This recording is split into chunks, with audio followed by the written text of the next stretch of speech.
Hello, public library staff. Let's take a quick second and talk about Collaborate, which is what we use for all of our live webinars, anything virtual like that.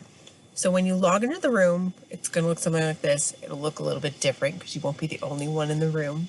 But some of the features, if you go over here to these 3 lines, some call it a pancake, this is where you'll find if your audio is not working, you've tried everything, or if you just need to use a phone, you'll click on this and it'll give you the phone number to dial in for the audio and the PIN.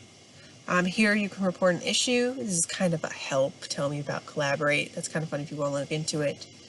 And then there's help for Collaborate, privacy policies, and then you can leave the session from here as well. Outside of that, you've got raising your hand, turning on and off your video, on and off your audio, and then here it'll show your name, some settings. This will show you how your internet's doing. If you have a good connection or not, it'll turn kind of red when your connection's not so great. We have this where you can say that you're away from the session, or you can leave the session, and then we've got these feedback icons. We've got happy, surprised, that you agree, sad, disagree. You can use those at any time. Then over here by these purple arrows, if you click that, you'll have chat. And then you can choose everyone or just a single person. We have fun emojis now to use. This will show you everyone that's in attendance. If there are any files that they have shared via this system, they will be in here for you to look at and download.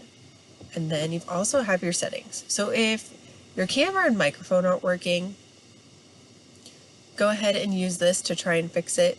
And it's going to give you all of these options to test that. You have the dial-in number again and speaker volume. Especially if audio is not working, try logging in and out. Otherwise, it may be that kind of under here on your main computer screen, there's usually a clock with the audio icon. Sometimes you have to click that audio icon and choose where you want your audio to come into, especially if you have plugged in something like headphones and your computer's still trying to use your computer speakers. It's just a few things to try. Usually we have closed captions. You can check this when that's available. Gallery view, which is recommended. And then we have all your settings. You've got notification settings. Sometimes the one that gets clicked off a lot is this audio notification for chat. Then you won't hear that little ting ting every time someone types in a chat. So that's completely up to you. All your other settings, and then the session settings, it just has some languages. So those are everything that you can work with and Collaborate. Let us know if you have any questions. Thank you.